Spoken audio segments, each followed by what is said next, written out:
नमस्कार दोस्तों, मैं श्रीधर राव। आप देख रहे हैं नेताजी डॉट लाइव। जैसे कि आप जानते हैं कि नेताजी डॉट लाइव के माध्यम से हमारी कोशिश होती है कि हम आपके पसंदीदा नेताओं के दिए गए वक्तव्य भाषण आप तक पहुंचाएं, वो भी असंपादित। आइए इस कड़ी में देखते हैं कि किस तरह से एक विभाग पर भारतीय जनता पार्टी और वर्तमान कांग्रेस सरकार में रस्साकसी यानी आरोप प्रत्यारोप का दौर चल रहा है। जैसा कि आप जानते हैं कि वर्तमान मुख्यमंत्री भूपेश बघेल ने लगातार भविष्यवाणी की थी कि इस प्रदेश में ईडी आएगा आएगा आएगा। ये उसी तर्ज में की थी जिसमें एक फिल्म में आपने देखा होगा कि राखी, फिल्म एक्ट्रेस राखी कहती है कि उसके कर्ण अर्जुन आएंगे आएंगे आएंगे। यानी कि आप देख रहे हैं लगातार छत्तीसगढ़ के मुख्यमंत्री इस भविष्यवाणी को करते आए और उनकी वो भविष्यवाणी सच होते दिख रही है।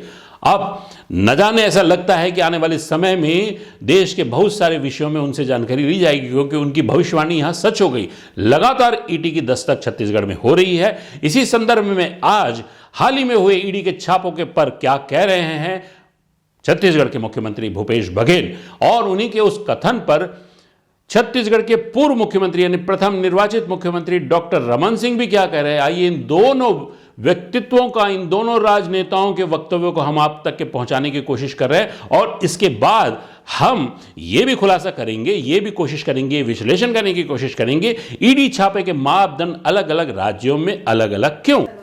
ईडी और भाजपा का क्या लेना देना, और छत्तीसगढ़ के भाजपा या केंद्र के भाजपा से। ईडी एक स्वतंत्र जांच एजेंसी है जहां उनको पुख्ता जानकारी मिलती है, और आईटी डिपार्टमेंट जब अपनी पूरी कार्रवाई कर लेता है, अब पूरे उनके पास दस्तावेज प्रमाणित आ जाते हैं, उसके बाद ये कार्रवाई करती है। Thank you sir. मैं तो सवाल छत्तीसगढ़ के बारे में पूछा हूँ कि 50 छापे डाल दिए एक महीने में, क्या क्या पाया वो तो बताएं। और ईडी है लगभग 1 साल से जांच कर रही है ना। और अरुण साव ने ये भी पूछा है, हमारे 2 अधिकारी हैं, उसके बारे में भी सवाल पूछा है, और ईडी पूरी जांच कर ली। मतलब देश का सबसे कड़ा कानून है, उसके तहत जांच किए। क्या पाया? और जब वो कुछ नहीं पाए तब राज्य सरकार को दे दिए, आप जांच करो। क्यों देंगे? कुछ मिला होता तो देने का सवाल नहीं उठता। दे दिए, हमने जांच का आदेश भी किया है। लेकिन सवाल इस बात का है कि वो जो ईडी डायरेक्टर ने राज्य सरकार को चिट्ठी लिखा है, उसके आधार पर हमने जांच की शुरुआत कर दी। लेकिन हमने जो चिट्ठी लिखा है चिट फंड घोटाले का, हमने कहा है नान घोटाले का, नान में तो रजिस्टर्ड है ईडी में, वो सीएम सर और सीएम मैडम कब बताएंगे, उसके यहाँ जांच में कब जाएंगे। और ये चिट फंड घोटाले में जो लोग शामिल थे और जिन्होंने कार्यक्रम आयोजित करके, रोजगार मेला आयोजित करके जिनको प्रमाण पत्र बांटे, उसके यहाँ जांच करने कब जाएंगे। ठीक है। प्रदेश में किसी भी भ्रष्टाचारी के यहाँ घर छापा पड़े तो सबसे पहली प्रतिक्रिया मुख्यमंत्री भूपेश बघेल की सामने आती। यह दुर्भाग्य का विषय है कि इस प्रतिक्रिया में वह भ्रष्टाचार का विरोध नहीं बल्कि भ्रष्टाचारियों के समर्थन करते दिखते हैं और जांच पर सवाल उठाते। आज छत्तीसगढ़ में भूपेश बघेल की बदौलत एक परंपरा चल पड़ी है कि जिसके घर भी छापा पड़ता है वो व्यक्ति शर्म से झुकने की जगह सीना चौड़ा करके चलता है। जैसे इन छापों में छत्तीसगढ़ की छवि पर 4 चांद लगा दिए। अपराधियों और भ्रष्टाचारियों की आत्मविश्वास बढ़ा है। जहाँ तक सवाल है प्रदेश में चल रही ईडी की कार्रवाई का, ये पूर्व में इनकम टैक्स डिपार्टमेंट द्वारा छापे में प्राप्त दस्तावेज के आधार पे ये आगे की कार्रवाई है। और मुझे लगता है कि जब मुख्यमंत्री भूपेश बघेल आज भ्रष्ट अधिकारियों के संरक्षण बन के सामने आते हैं और ईडी को धमकी देने लगते हैं, तो उनकी जांच और विश्वसनीयता पर प्रश्न उठाने लगते हैं, तो लगता है कि क्या केंद्रीय जांच एजेंसी जिसके पूरे हिंदुस्तान में विश्वसनीयता है, उनके जांच पर शंका करना उचित है।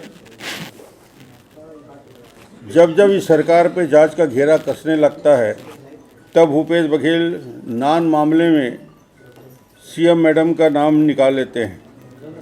मैं उन्हें एक बार फिर याद दिलाना चाहता हूं कि आपके गठित एसआईटी, भूपेश बघेल सरकार द्वारा गठित एसआईटी ने ही अपने जांच रिपोर्ट में साफ लिखा था कि सीएम का मतलब चिंतामणि हैं।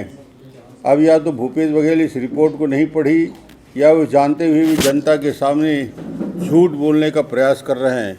ये उनके ही सरकार के स्टेटस रिपोर्ट है और स्टेटस रिपोर्ट में जो तथ्य सामने आए हैं, जो रिपोर्ट के आधार पर मैं बताना चाहता हूँ, स्पष्ट रूप से कहा गया है, कार्यालय में सीएम चंद्राकर को सीएम सर के नाम से बुलाया जाना एवं लेन देन संबंधी जब्तशुदा दस्तावेज में लिखे नाम में सीएम सर का आशय सीएम चंद्राकर होना बताया जाता है। कार्यालय में सीएम चंद्राकर को सीएम सर के नाम से बुलाया जाना एवं लेन देन संबंधी जब्तशुदा दस्तावेज में लिखे हुए नाम पर सीएम सर का आशय सीएम चंद्राकर। ईडी छापे के मापदंड अलग अलग क्यों, आज का विश्लेषण का यही विषय है। भारत सरकार के वित्त मंत्रालय के अधीन प्रवर्तन निदेशालय यानी कि ईडी यानी कि इन्फोर्समेंट डायरेक्टरेट के द्वारा अवैध तरीके से कमाई गई राशि और इस राशि के माध्यम से बनाई गई चल और अचल संपत्ति को नियंत्रित करने का काम होता है। पीएमएलए यानी कि prevention of money laundering act का उपयोग करके जांच एजेंसी सीधे प्रवेश, तलाशी और संपत्ति अधिग्रहण का अधिकार रखती है। इसके सहयोगी के रूप में दो अन्य जांच एजेंसियां भी हैं जिन्हें आप आयकर विभाग यानी कि आईटी और सेंट्रल ब्यूरो ऑफ इन्वेस्टिगेशन यानी कि सीबीआई के नाम से जानते हैं। गए दोनों विभाग अपनी जांच में अनाधिकृत यानी कि अवैध रूप से अर्जित संपत्ति की जानकारी प्राप्त जहां करते हैं, वहीं अमूमन ऐसे कई मामले ईडी की जानकारी में भी आ जाते हैं। 2013 में नरेंद्र मोदी देश के प्रधानमंत्री बने थे, तब उन्होंने न खाऊंगा न खाने दूंगा का नारा बुलंद किया था। कौन कहता है भ्रष्टाचार करने की जरूरत होती है? भाइयों बहनों, मेरा मंत्र है, न खाता हूं न खाने दूंगा। 2018 तक यह नारा उतना असरदार नहीं दिख रहा था, लेकिन 2018 में पुनः नरेंद्र मोदी प्रधानमंत्री बने तो उनके नारे ने असर दिखाना शुरू किया। नरेंद्र दामोदर दास मोदी, ईश्वर की शपथ लेता हूं। उन राज्यों में जहां भाजपा की सरकार सत्ता में नहीं है, जैसे बिहार, पश्चिम बंगाल, महाराष्ट्र, झारखंड, केरल, छत्तीसगढ़, दिल्ली में ईडी के छापे नियमित रूप से पड़ते रहे हैं। ईडी जब भी छापेमारी करती है तो सुनियोजित तरीके से यानी कि प्लानिंग के साथ अपनी कार्रवाई को अंजाम देती है। ज्यादातर छापेमारी में प्राप्त धनराशि और स्वर्ण आभूषण सहित अचल संपत्ति के दस्तावेजों की जानकारी प्रेस विज्ञप्ति के माध्यम से देने का रिवाज है। पश्चिम बंगाल में शिक्षा मंत्री और उनके सहयोगी के यहां जब्त करोड़ों रुपए को ईडी का आकार देकर विज्ञापित किया गया। छत्तीसगढ़ में आईएएस समीर बिश्नोई के यहां जब्त 45 लाख और स्वर्ण आभूषणों का भी ऐसा ही सार्वजनिकरण किया गया। झारखंड में आईएएस पूजा सिंघल के सीए के यहां प्राप्त 18 करोड़ रुपए का भी खुलासा हुआ। इसके बाद पश्चिम बंगाल के शिक्षा मंत्री के एक सहयोगी के यहां 3 करोड़ रुपए मिले, जो ईडी के शक्ल के रूप में खुलासा किया गया। अनेक मामलों में ऐसे भी है जिसमें ईडी चुप्पी साध लेती है। इससे शंका और अफवाह का बाजार दोनों गर्म हो जाते हैं। उदाहरण के लिए छत्तीसगढ़ में बीते दिनों 14 लोगों के यहां जांच की गई, जिसमें कांग्रेस के 3 मंत्री स्तर का दर्जा प्राप्त व्यक्तियों के साथ साथ 2 विधायक भी शामिल थे। कांग्रेस के राष्ट्रीय अधिवेशन के ठीक पहले छत्तीसगढ़ की राजनीति में भूचाल तब आ गया जब ईडी ने यहां छापे मारे। ईडी के खिलाफ जिन जिन जगहों पे जांच चल रही थी, उसके साथ साथ ईडी ऑफिस के सामने धरना प्रदर्शन शुरू हो गया। इस विषय में छत्तीसगढ़ में जांच चली रही थी कि दिल्ली में शिक्षा मंत्री मनीष सिसोदिया शराब नीति के मामले में ईडी द्वारा धर लिए गए। इस मामले में तेलंगाना के मुख्यमंत्री की बेटी भी रडार में है। ईडी ने छत्तीसगढ़ में जिन 14 व्यक्तियों के यहां जांच की, उसके संबंध में ईडी की चुप्पी के कई अर्थ निकाले जा रहे हैं। ईडी की एक और बेहद बड़ी कार्रवाई इन दिनों छत्तीसगढ़ में चल रही है। यह अपने आप में ऐतिहासिक इसलिए है, इसमें अधिकारियों के साथ साथ शराब व्यवसायियों पर शिकंजे कसे जा रहे हैं। खासकर अधिकारियों में मुख्यमंत्री के सबसे करीब माने जाने वाले नॉन घोटाला के आरोपी अनिल टुटेजा जहां है, वहीं पर जनसंपर्क विभाग के जरिए मीडिया से बेहतरीन तालमेल कर संपर्क बनाए जाने वाले आईपीएस अधिकारी दीपांशु काबरा, जो अपनी प्रतिभा के कारण मुख्यमंत्री के करीबी माने जाने लगे हैं। इसके साथ साथ पिछली सरकार से वर्तमान सरकार की सफलतापूर्वक शराब नीति को चलाने वाले त्रिपाठी जी भी शामिल हैं, जिनके यहां छापेमारी की गई है और यह कार्रवाई अभी जारी है। लगातार उन्हें बुलाया जा रहा है। इसके साथ साथ ऐतिहासिक रूप से पहली बार यह हुआ है कि बाहुबली शराब व्यापारियों को एक साथ ईडी दफ्तर ने तलब किया, जो मखमल के गद्दों पे बैठने वाले 12-12 घंटे बेंच में बैठकर इंतजार करते रहे अपनी अपनी बारी का। दहशत के साए में इनके चेहरों की झाइयां उड़ने लगी। ये अपने आप को बाहुबली जरूर कहते हैं, लेकिन अंदर से इतने डरे सहमे दिख रहे थे कि जैसे इनको कुछ हो गया हो। ईडी के द्वारा इन्हें जब जांच पे बुलाया गया तो कईयों के हाथ पांव फूलने लगे। डॉक्टर को भी बुलाना पड़ा, ऐसा हमारे पास जानकारी आई है। इन महान हस्तियों में जिनका बेहद बड़ा योगदान है शराब के जरिए छत्तीसगढ़ की सरकार के और पूर्व सरकार के अर्थतंत्र को मजबूत करने का, उनमें से है केडिया ग्रुप के नवीन केडिया और उनके विशेष सिपा सलाहकार संजीव फतेहपुरिया, जो अपने प्रतिभा के जरिए पॉलिटिकल सर्किट में बड़े मशहूर है। उनकी लाइजनिंग बड़ी मशहूर है और काला पीला करने पर उन पर बेहद आरोप भी लगते रहे हैं। किस तरह की बेहतरीन लाइजनिंग वो करते हैं, इसी का परिणाम है कि दिन गुनी चार चौगुनी केडिया ग्रुप आगे बढ़ रहा है। हालांकि उनके मालिक के बारे में यह है कि वो चींटी तक को नहीं मार सकते। वे बेहद निजी रहने वाले व्यक्ति हैं। कभी भी उन्होंने अपने बाहुबल का कभी भी प्रदर्शन नहीं किया। लेकिन संजीव फतेहपुरिया पॉलिटिकल सर्किल में इसलिए जाने जाते हैं अपने लाइजनिंग के जरिए और अपने आप को पॉलिटिकल सर्किल के करीब होने के कारण ये मशहूर है। इनके साथ साथ इनका एक और प्यादा है उदय राव, जो इनके व्यवसाय को दिखता है, जिसे भी तलब किया गया। वहीं पर पप्पू भाटिया, एक आश्चर्यजनक नाम। लगातार कांग्रेस की सरकार, अजीत जोगी की सरकार के पहले विद्याचरण शुक्ल के करीबी, उसके बाद भारतीय जनता पार्टी के करीबी, शरद पवार जैसे प्रतिष्ठित नेता के करीबी और वर्तमान में भूपेश सरकार के भी करीबी माने जाते। पप्पू भाटिया ही एक ऐसे शख्सियत है शराब व्यवसाय के उद्योग में रहने वाले, जिन्हें कोई भी नेता, किसी भी नेता को संकोच नहीं होता है दिन में भी उनके साथ बाजू में बैठने का, उनके साथ मंच शेयर करने का भी संकोच नहीं होता। बाकी जितने भी शराब व्यवसायियों से नेता छुपते मिलते हैं, रात के 11 बजे के बाद मिलते हैं, ऐसा नेताओं पे आरोप है। क्योंकि पप्पू भाटिया ने अपनी ऐसी छवि बना रखी है और क्रिकेट संघ के भी वो लगातार क्रिकेट संघ को भी बढ़ावा देते रहे हैं। पप्पू भाटिया को भी ईडी ने तलब किया, बड़ा आश्चर्य हुआ छत्तीसगढ़ के लोगों को। उसके साथ साथ अमोलक सिंह भाटिया ग्रुप के उनके पुत्रों को भी तलब किया गया। उसके साथ साथ अपने प्रथम श्रेणी के व्यवसायी बनने की कोशिश में एक साधारण व्यक्ति से विशेष व्यक्ति बन चुके अतुल सिन्हा को भी बुलाया गया, जो शराब के व्यवसाय में चिल यानी कि बियर का कारोबार देखते हैं और उनके पर आरोप है कि वो सरकार के बेहद करीबी है। साथ साथ उनको इस क्षेत्र में बढ़ावा देने के लिए पप्पू भाटिया का बेहद पीछे से हाथ रहा है। इसके साथ साथ बहुत सारे ऐसे लोगों को भी तलब किया गया है जो पैसे को इधर से उधर ले जाते हैं। आइए देखते हैं कि इस कड़ी में आगे क्या होगा, ये तो आने वाला समय बताएगा। लेकिन इस छापे से जितनी दहशत शराब के ठेकेदारों में है, रात के 2 बजे आबकारी विभाग के मुख्यालय में छापे मारे गए और बोरों में डॉक्यूमेंट्स ले जाए गए।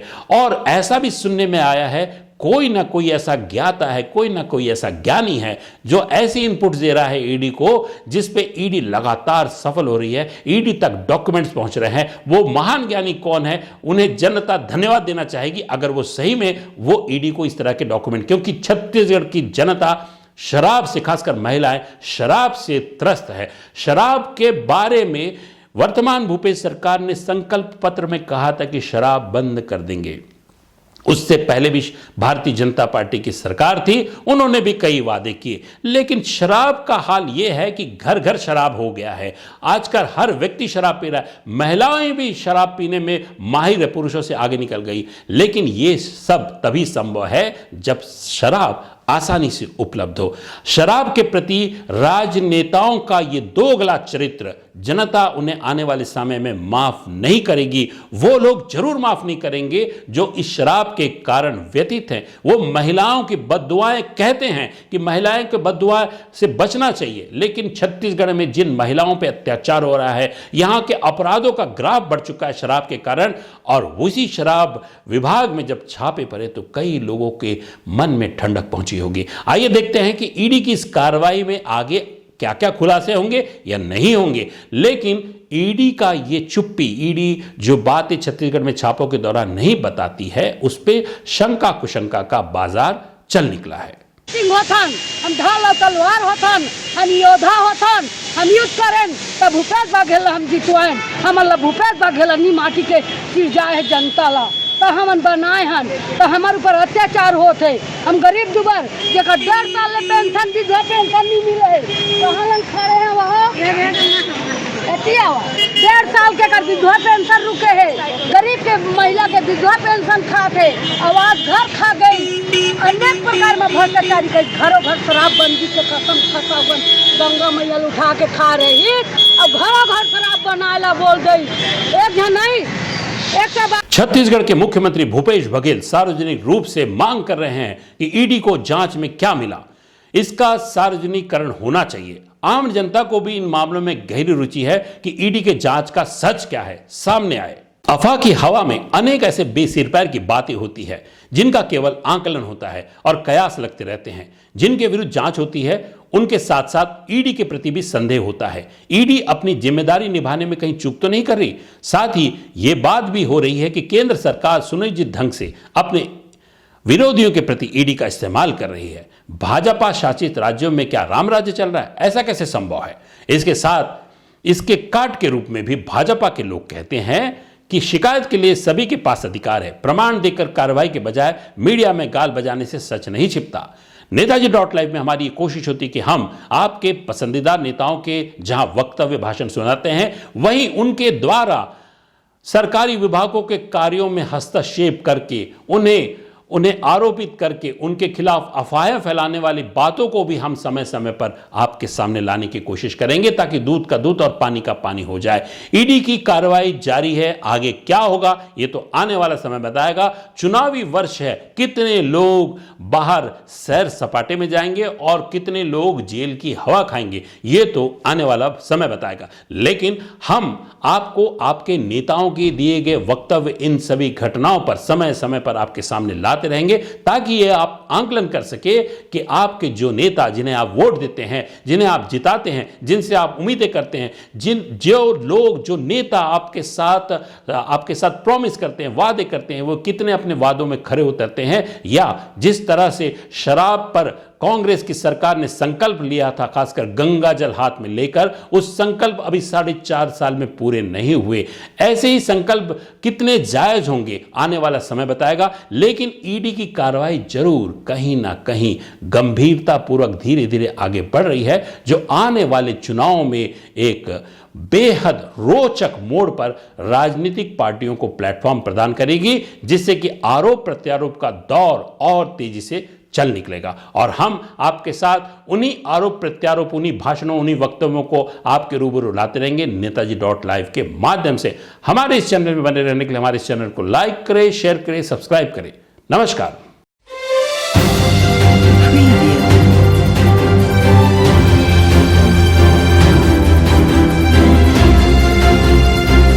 नेताजी.लाइव के प्रायोजक है Satyadeep diagnostic and clinic, Supela, Bhilai.